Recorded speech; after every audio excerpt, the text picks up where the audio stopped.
Kita semua tahu ya, salah satu tantangan terbesar buat setiap calon pengusaha itu adalah gimana caranya tahu sebuah ide itu beneran bisa jalan atau enggak, sebelum kita keburu buang banyak waktu dan tentunya uang. Nah, dalam pembahasan kali ini kita akan bongkar bareng-bareng kerangka kerja untuk memvalidasi ide bisnis teknologi kamu secara cepat dan efisien. Mungkin kamu punya satu ide brilian yang terus kepikiran kan? Sebuah solusi yang kamu yakin banget bisa mengubah banyak hal. Tapi, habis itu biasanya langsung muncul keraguan.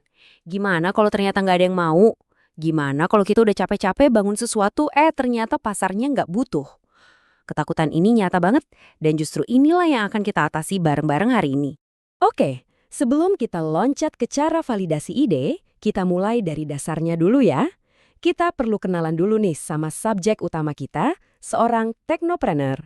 Kamu mungkin sering banget dengar istilah ini. Tapi apa sih sebenarnya yang bedain mereka dari pengusaha pada umumnya? Yuk, kita bedah. Jadi, poin kuncinya tuh gini. Ini bukan cuma soal jualan produk secara online, tapi menjadikan teknologi itu sendiri sebagai fondasi dari solusinya. Jadi mereka mengidentifikasi masalah, lalu merancang solusi yang basisnya ya teknologi untuk menyelesaikannya. Dan inilah esensi dari bisnis yang mereka bangun. Mereka ini kerjanya bukan cuma kerja keras, tapi juga kerja cerdas. Setiap keputusan diambil berdasarkan data dan tujuannya adalah membangun sistem yang terukur dan bisa berkembang pesat, atau yang istilah kerennya scalable. Biar lebih kebayang, kita lihat bedanya.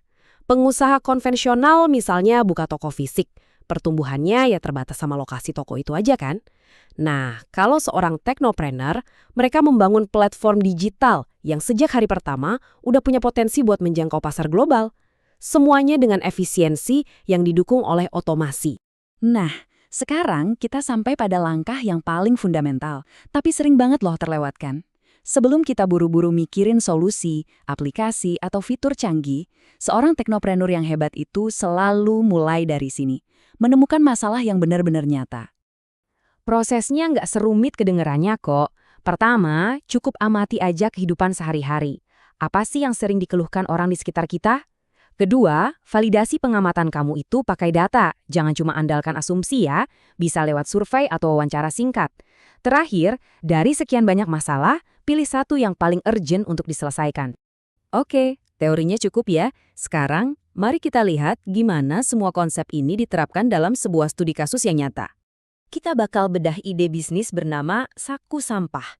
Ini contoh yang pas banget buat ngeliatin gimana langkah-langkah identifikasi masalah tadi itu beneran diimplementasikan di lapangan. Idenya tuh simpel tapi kuat banget. Sebuah layanan yang bisa menjemput sampah yang sudah dipilah langsung dari rumah. Mereka ngeliat ada masalah kalau akses daur ulang di kota besar itu nggak praktis, apalagi buat mereka yang super sibuk. Dan yang keren, mereka tuh spesifik banget nargetin pasarnya. Bukan untuk semua orang loh, tapi untuk persona spesifik yang mereka namain Mbak Rina. Seorang profesional sibuk yang peduli lingkungan tapi boro-boro punya waktu atau fleksibilitas buat pergi ke bank sampah. Masalahnya jadi jelas banget kan? Nah, berdasarkan persona itu, mereka merumuskan asumsi pertama yang wajib diuji. Pertanyaannya, apa orang-orang seperti Mbak Rina ini beneran bersedia bayar demi kenyamanan? Inilah yang disebut hipotesis pelanggan. Asumsi kedua bahkan lebih dalam lagi. Mereka bertaruh kalau akar masalahnya adalah logistik yang ribet, bukan karena orang nggak peduli sama lingkungan. Ini penting banget, soalnya kalau asumsi ini salah, wah, seluruh model bisnis mereka bisa runtuh. Jadi, kedua hipotesis ini wajib, kudu, harus diuji. Jadi, gimana caranya tim Saku Sampah ini bisa nguji asumsi krusial tadi tanpa harus ngabisin ratusan juta buat bangun aplikasi? Jawabannya ada di konsep jenius yang disebut Minimum Viable Product atau kita singkat MVP. Gampangnya, MVP itu soal gimana caranya kita bisa belajar sebanyak-banyaknya dengan usaha sesedikit mungkin. Tujuannya bukan untuk meluncurkan produk yang sempurna, sama sekali bukan. Tujuannya adalah untuk mendapatkan jawaban dari pertanyaan paling krusial. Sebenarnya, ada yang mau nggak sih sama ini? Dan coba deh lihat betapa simpelnya MVP Saku Sampah. Bukan aplikasi, bukan website canggih. Cuma sebuah poster digital yang disebar di grup-grup komunitas dan sebuah Google Form untuk menampung pendaftar. Total biayanya, ya hampir 0 rupiah. Poin utamanya tuh ini, Fokusnya ada di validasi, bukan kesempurnaan. Hipotesis mereka benar atau enggak? Ada cukup banyak nggak sih Mbak Rina di luar sana yang tertarik? Nah, umpan balik dari MVP super sederhana inilah yang akan menentukan apakah ide ini layak dilanjutkan atau mending berhenti di sini aja. Tentu aja, meluncurkan tes doang itu nggak cukup. Kita juga harus tahu kemenangan itu kelihatannya seperti apa. Tanpa metrik atau ukuran yang jelas, kita ya cuma bakal menebak-nebak hasilnya.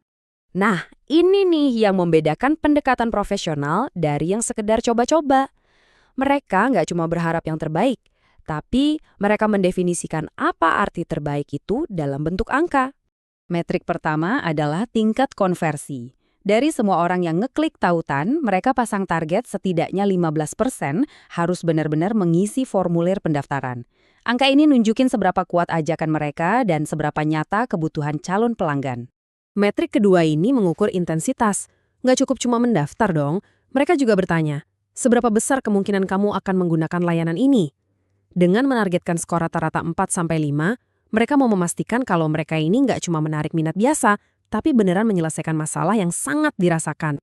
Jadi gitu, dari ide besar sampai ke pengujian yang terukur, kerangka kerja ini memungkinkan siapa saja untuk mengubah asumsi jadi data.